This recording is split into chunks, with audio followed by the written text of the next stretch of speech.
Ahí empecé la grabación. Entonces, la clase pasada estamos hablando sobre las funciones. Nos quedamos sobre las funciones variádicas. Las funciones son las que permiten que nosotros le pasemos un número indeterminado de argumentos a una función y podamos proceder a utilizar, pues a modificarlos. Entonces, para esto se utilizan dos palabras que están siendo reservadas pues para este tipo de procedimiento. Entonces la primera es el ARG y tiene al principio este asterisco. Entonces se usa cuando necesitamos pasar un número indeterminado de argumentos a una función. Esos argumentos serán almacenados en una tupla. Entonces por convención se utiliza la palabra args. Sin embargo, no tiene que ser así. Entonces, lo que args te permite hacer es aceptar más argumentos que el número de argumentos formales que se definieron previamente. Con args se pueden agregar cualquier número de argumentos adicionales a sus parámetros formales actuales, incluyendo ceros argumentos adicionales. Entonces, al usar el asterisco, la variable que asociamos con el asterisco se convierte en un iterable, lo que significa que puede hacer cosas como al iterar sobre ella. Entonces veamos esto qué significa. Entonces, en esta parte de acá definimos una función. Entonces noten que los parámetros que estamos agregando es solamente uno y tienen el asterisco y luego pues nuestra palabra de argumentos. Y lo que va a hacer entonces dentro de la función es a cada uno de los elementos de este iterable que nosotros estamos ingresando lo va a imprimir en pantalla. Entonces lo que está pasando es que a nuestra función le estamos ingresando 3 argumentos, 3 cadenas. En este caso, hola, bienvenidos y todos. Y lo que va a hacer es imprimirnos en pantalla lo que nosotros tenemos. Y como les dije, pues no tienen que definir un número exacto, puede variar y siempre la función va a funcionar dependiendo de lo que hagan. Normalmente los argumentos vereicos son los últimos argumentos de la lista de parámetros ingresados de una función. Sin embargo, no tiene que ser siempre así. Todos los argumentos pasados después del asterisco deben ser parámetros nombrados, más no argumentos de posición. Entonces veamos esto qué significa. Aquí definimos una función, ¿cierto? Entonces, después de definir que esto va a ser una función variádica, ¿cierto? Todo lo que venga aquí a la derecha debemos definirlo con un igual y no debe ser algo de posición. Entonces, lo que va a hacer este código es simplemente concatenar las palabras que nosotros les ingresemos. Entonces, aquí vemos un ejemplo de que cuando se corrió la primera vez la de concatenar, las palabras quedaron entonces unidas por el slash. Sin embargo, en el último ejemplo, como definimos que iba a ser una separación y que la separación va a ser el espacio, guión espacio, entonces vemos que esto fue lo que se imprimió en pantalla. ¿Hasta aquí tienen alguna pregunta con esto? Pues claro. Es claro. Listo, muchas gracias. Entonces veamos la otra forma de hacerlo. Entonces la otra forma es simplemente cuando se definen los argumentos con 2 asteriscos. Entonces esto significa que nosotros vamos a definir unas palabras claves dentro de los argumentos que vamos a pasar a las funciones. Muy parecido a cómo funciona un diccionario. Entonces, la razón por la que la estrella doble es que nos permite pasar argumentos a través de palabras claves. Entonces, un argumento de palabra clave es donde le proporcionan un nombre a la variable o a medida que se le pasa a la función. Uno puede pensar en los keywords como diccionarios, como les había dicho anteriormente, donde la palabra clave son iguales a las llaves. Entonces, miremos eso qué significa. Entonces, aquí simplemente vamos a imprimir lo que nosotros le ingresemos. Pero al llamar la función, vemos que lo que le estamos ingresando son como parejas ordenadas, donde este primer término representaría la llave y el siguiente, después del igual, es el valor asociado. Eso es muy parecido a cómo funciona el diccionario. Entonces, al imprimir, ¿qué es lo que tenemos dentro? Vemos que pues se imprimen entonces la llave y su correspondiente valor asociado, que es lo que pues, está dentro de la función. ¿Tienen alguna pregunta con esto? No. Listo. Otra cosa importante es que nosotros podemos entonces combinar el tipo de argumentos que nosotros pasemos a las funciones. Entonces consideremos esta función. Lo único que va a hacer es imprimir lo que nosotros le ingresemos. Entonces vemos que acepta pues dos argumentos, en este caso de posición, uno variádico tipo tupla y otro variádico tipo diccionario. En lo que nosotros le vamos a agregar, ¿cierto?, a la función con lo que va a correr, entonces vemos que son varias cadenas y varios argumentos. Entonces, en este caso, estos primeros dos argumentos, ¿cierto?, van a corresponder a los primeros posicionales, que es lo mismo que nos está imprimiendo pues la función. Entonces dice que el A1 es igual al argumento 1 y pues el siguiente de la misma manera. Los siguientes dos, ¿cierto?, corresponderían entonces a los argumentos que va a leer con el primer argumento variádico que tiene un asterisco. ¿Sí? Entonces aquí él entendió que estos dos son ingresados como tipo tupla, que es lo que vemos en esta parte de acá. ¿Sí? Entonces vemos que el elemento BB corresponde a esta tupla. Igualmente podríamos como hacer una indexación dentro de ellos para ver los argumentos que ellos tienen. Y ya, los siguientes, que están definidos con las palabras claves, correspondían entonces a un diccionario. ¿Es esto claro? Sí. Listo, muchas gracias.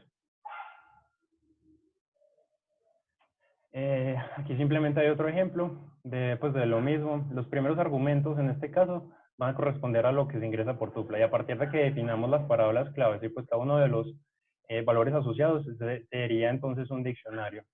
Entonces, en el primer ejemplo, pues la función se le ingresan los dos tipos de argumentos variádicos. Luego aquí tengo una función para imprimir un espacio, simplemente pues para que vean la diferencia. Y en la segunda alimenté la función, pero simplemente con las cosas que tienen las palabras claves. Entonces vean que estos argumentos quedaron vacíos y los otros sí tienen elementos asociados. Luego vamos a seguir entonces con la documentación de una función. Entonces, esto se le llama el docstring. Entonces se define que se debe implementarse. Espérese. Eso es importante porque necesitamos entonces que nuestros códigos queden bien comentados y se pueda entender qué es para qué sirven pues cada uno de ellos. Un momento, por favor. Entonces, para esto se necesita la documentación de las funciones. Entonces, las convenciones es que en la primera línea del docstring se debe escribir el propósito de la función. Comience esta línea con una mayúscula y termínala con un punto.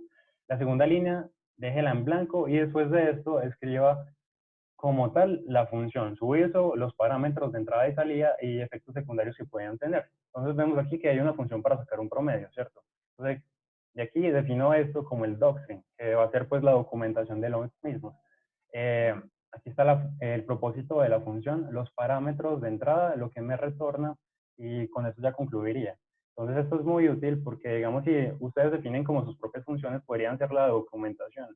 Y si en algún momento llegan a tener como problemas y quieren saber cómo es que funciona otra vez su función, ¿cierto? Después de definida pueden utilizar el comando help y él le va a mostrar como la documentación requerida que ustedes mismos pudieron haber escrito o alguien más están llamando pues funciones de otra persona. Normalmente la gente no hace esto y esto es muy útil. Luego vamos a seguir entonces con las funciones anidadas. Entonces son funciones que están dentro de otras funciones, entonces funcionan dentro de un ámbito local. Aquí tenemos un ejemplo de una. Entonces simplemente, pues inicialmente estamos llamando a la función f1 y le estamos dando un argumento de 10. Vemos que la función f1 entonces define otro parámetro, ¿cierto? Y otras dos funciones. Y en el retorno de las funciones, esta misma llama a las funciones que ha definido anteriormente. Entonces esto se le llama funciones anidadas. Vamos a ver entonces las funciones anidadas y la palabra reservada no local que vimos la clase pasada. Entonces el non local nos permite asignar valores a variables que están en un ámbito exterior. pero que no están dentro del ámbito global. Entonces, la variable referida no es ni local ni global. Entonces, veamos qué significa esto. Entonces, aquí tenemos una función anidada. Tenemos una exterior y una interior. Lo que va a hacer el código es llamar primero la función exterior. Entonces, vemos que en la función exterior se declaró una variable local a ella misma. Y luego se corre la función interior, en donde la función interior, ¿cierto? También tiene otra variable, en este caso local a ella, que es también x. Entonces vamos a estar imprimiendo el valor de x dentro de la función exterior y la interior. Entonces vemos que para la función interior, el x es igual a este 2 de acá, ¿cierto? Mientras que para la función exterior, dentro de su ámbito, x representa esta cantidad, ¿cierto? Aquí tenemos el mismo código. La diferencia es que hemos utilizado pues esta palabra de non-local, que hace referencia entonces a que esta variable, ¿cierto?, ya va a estar modificando lo que esté dentro de su ámbito exterior. En este caso, lo definido por la función exterior. Entonces vemos que inicialmente cuando se ejecuta la función interior, ¿cierto?, vemos que x es igual a 2 como en el caso anterior. Sin embargo, cuando se imprime el valor de la variable en la función exterior, vemos que esta ha sido modificada. ¿Tienen preguntas con esto?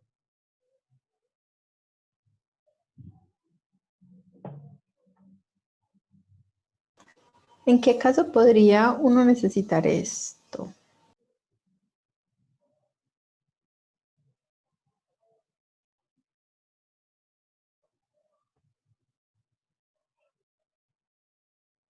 No, Aleja, la verdad yo nunca he utilizado esto, pero se me ocurriría, pues simplemente serían casos en donde funciones anidadas tengan que empezar a interactuar pues, con variables globales o no locales. Pero pues la verdad un ejemplo así no se me ocurre. Pues he visto de pronto que se utiliza esto cuando se definen clases, que son pues procedimientos más grandes que tienen pues funciones dentro de ellos mismos y empiezan a modificar objetos. Ah, ok. Pero la verdad nunca lo he implementado. Igualmente, este tipo de cosas hace que los códigos sean más difíciles de correr, por así decirlo. Porque si todos empiezan a modificar pues, las variables, es difícil seguir como qué es lo que está pasando y es más posible que uno se equivoque. Está bien. Listo. Y lo último que vamos a ver son las funciones anónimas, que fue lo que definimos también la palabra la clase pasada. Entonces son funciones que se pueden definir en una misma línea utilizando la palabra reservada lambda. Pues son iguales, funcionan igual que las funciones def, simplemente que se hace un poco más rápido escribirlas.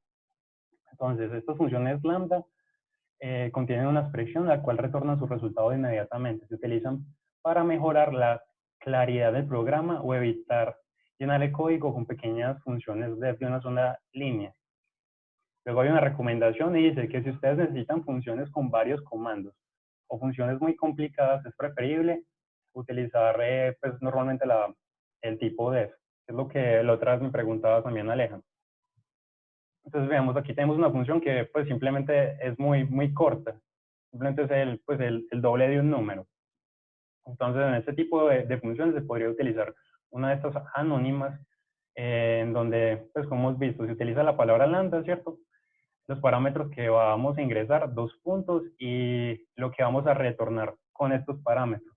Y a esto las podemos asignar pues a un nombre o un identificador de la misma forma que con el def. Pues ambas funcionan igual.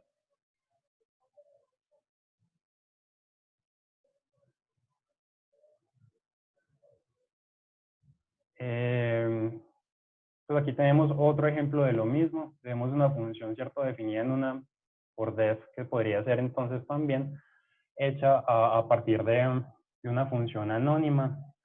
Y vemos que pues funcionan todos iguales. Es simplemente como pues por gustos.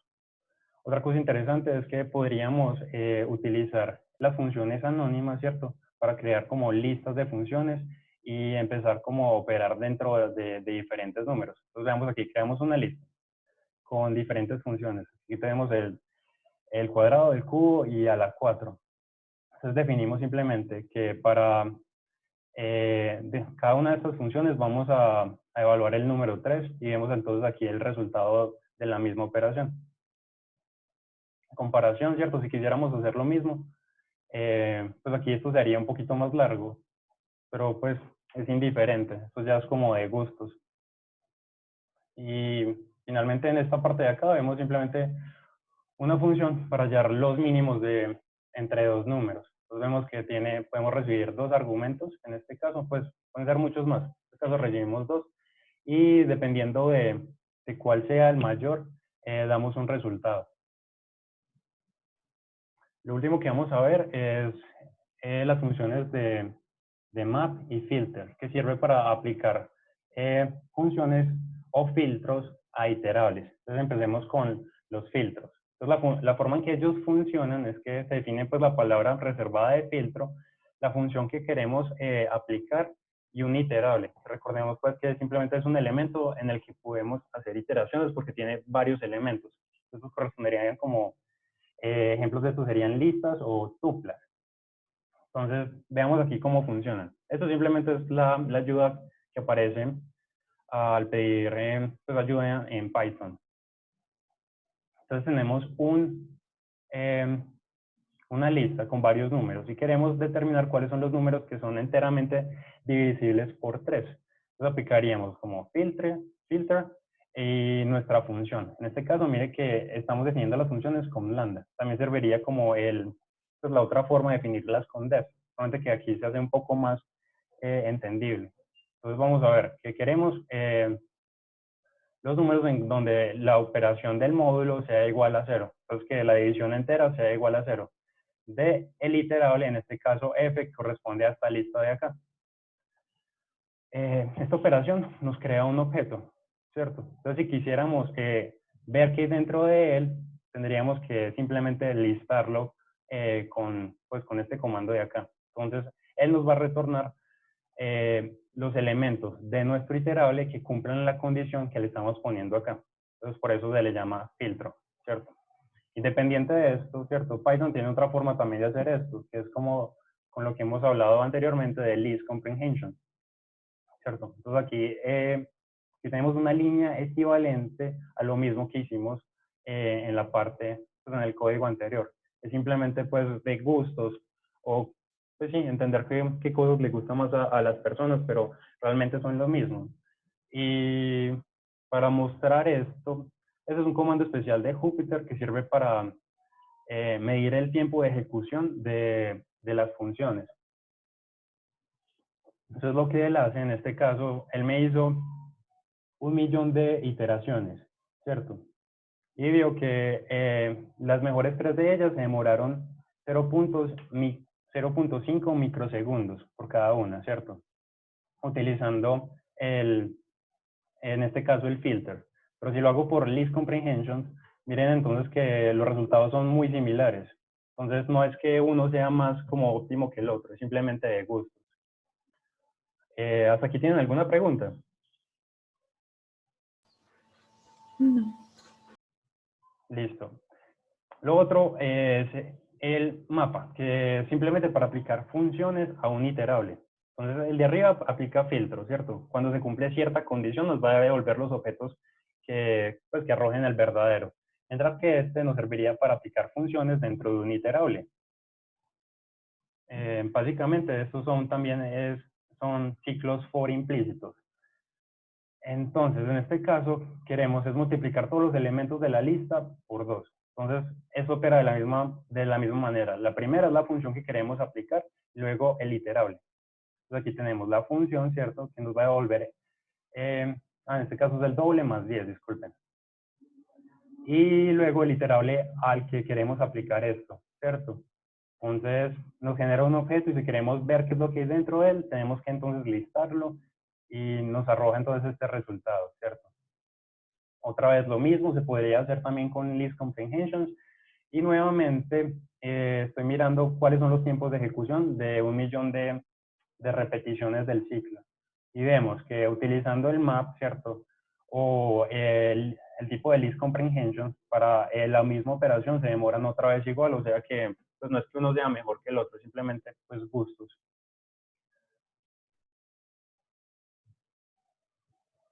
Listo. Y otra cosa que podemos hacer es que podríamos pasar funciones como argumentos a otras funciones para hacer operaciones.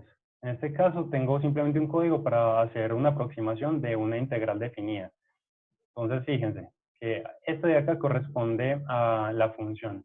Luego, pues al valor inicial, al valor final donde va a ser la integración y el número de pasos que voy a dar. Entonces, lo que quiero hacer es como hallar la integración entre el 1 y el 2, ¿cierto?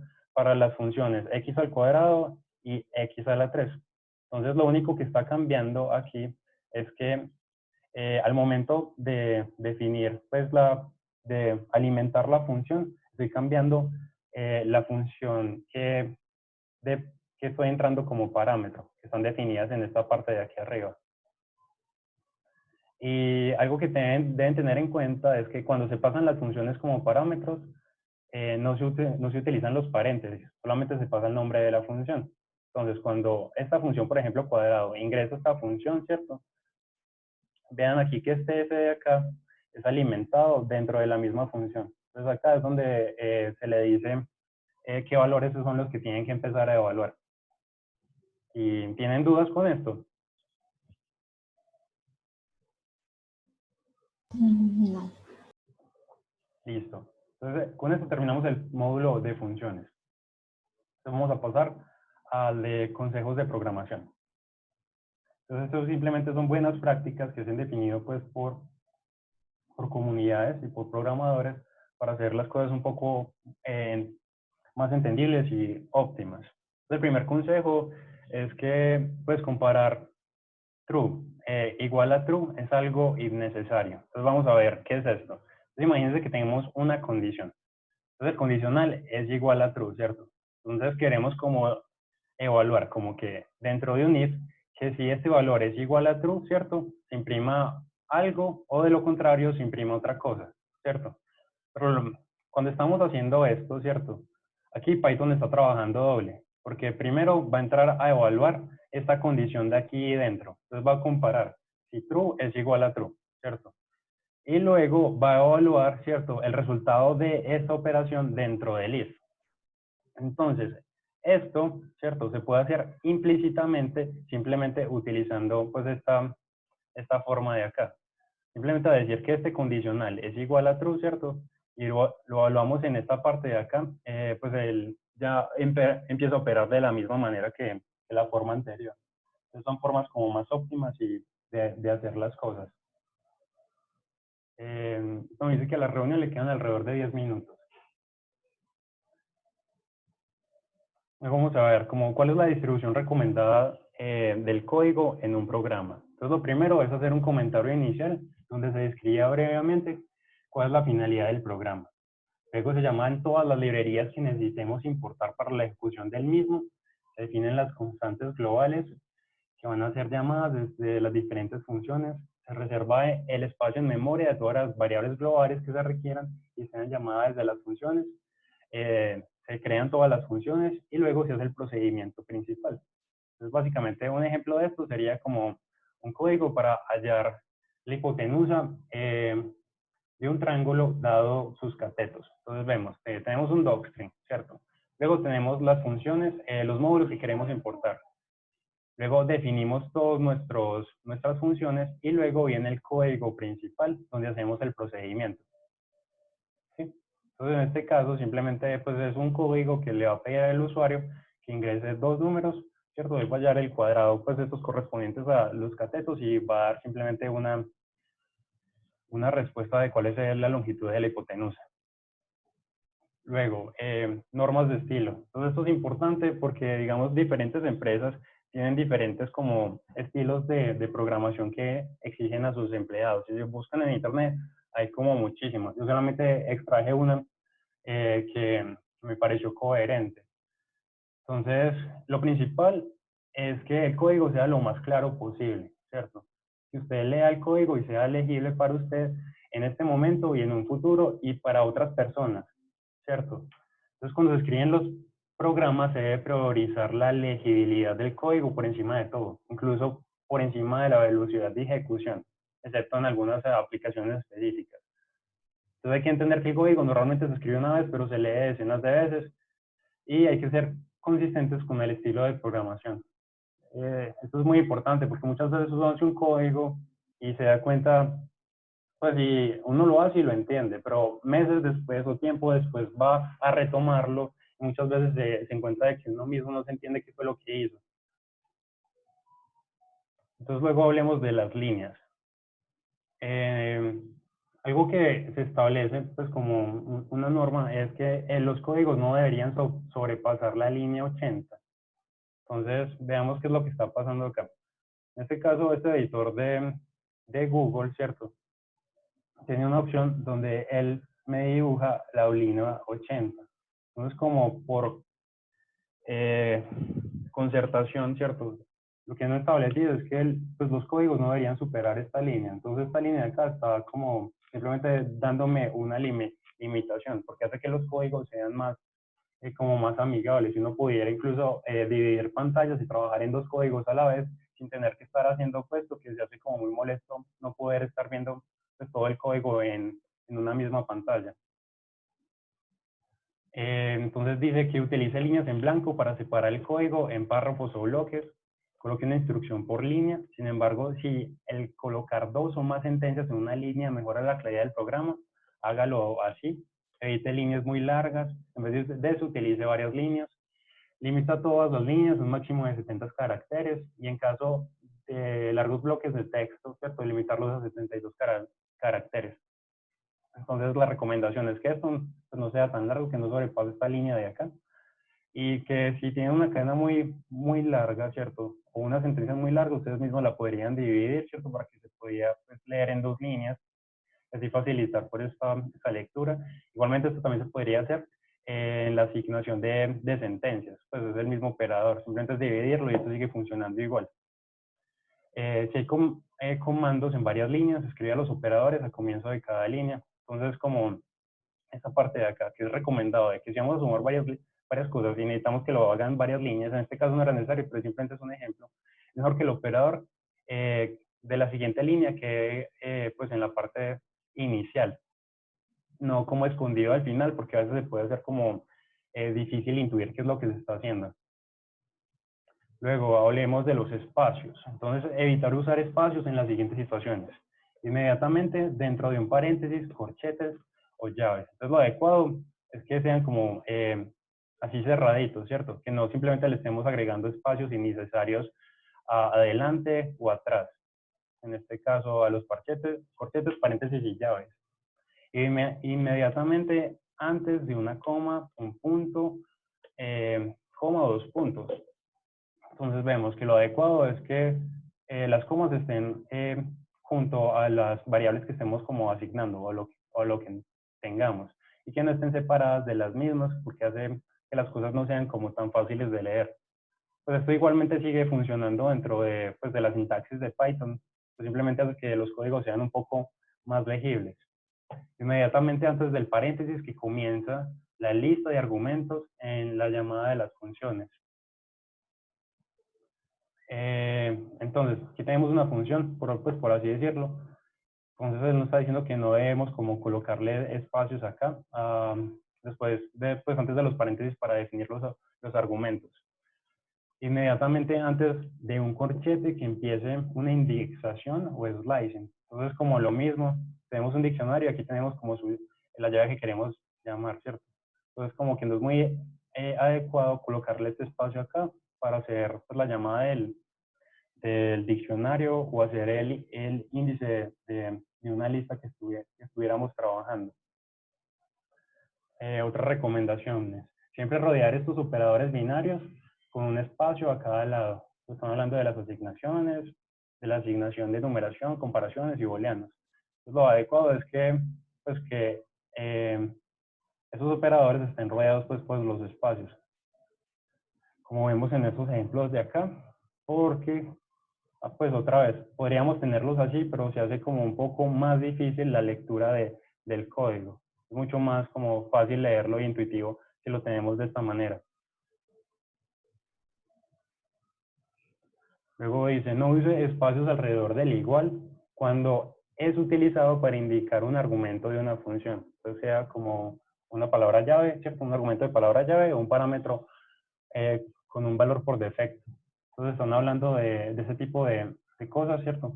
Que deberían estar como pegadas dentro de la asignación de funciones y que no es como tan adecuado ponerlos pues, rodeados de espacios, simplemente para que se entienda que son valores asociados.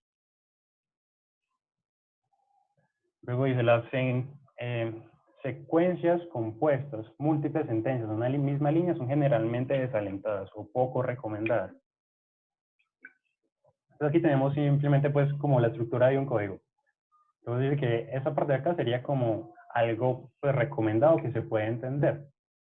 Sin embargo, tendríamos como otra estructura que haría así, haría lo mismo, pero no es como tan recomendado porque podría generar como errores en la interpretación, a pesar de que hagan lo mismo. Simplemente que aquí se están ahorrando escribir dos líneas. Y nos recomiendan que definitivamente no para sentencias con múltiples cláusulas. Entonces, lo que hablábamos antes de que uno podría como definir funciones en una misma línea y hacerlas como tan largas como uno quisiera. Pero eso hace que como la interpretación y la lectura del código no sea tan fácil. ¿Tienen preguntas hasta acá?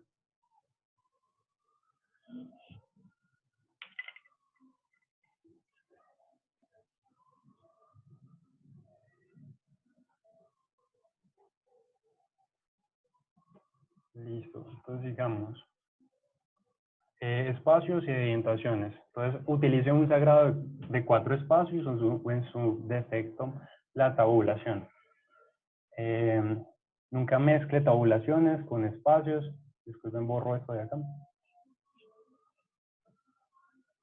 Entonces, el método de indentación más popular en Python son los espacios. El segundo más popular son las tabulaciones. Sin embargo, si ustedes empiezan a mezclar unos con otros, el código les va a fallar. Y simplemente va a ser por una bobada que están mezclando los dos tipos de indentación. Entonces, se recomienda que para proyectos nuevos se utilicen preferiblemente los 4 espacios, ya que la mayoría de editores presentan como shortcuts para hacer esto una tarea más sencilla.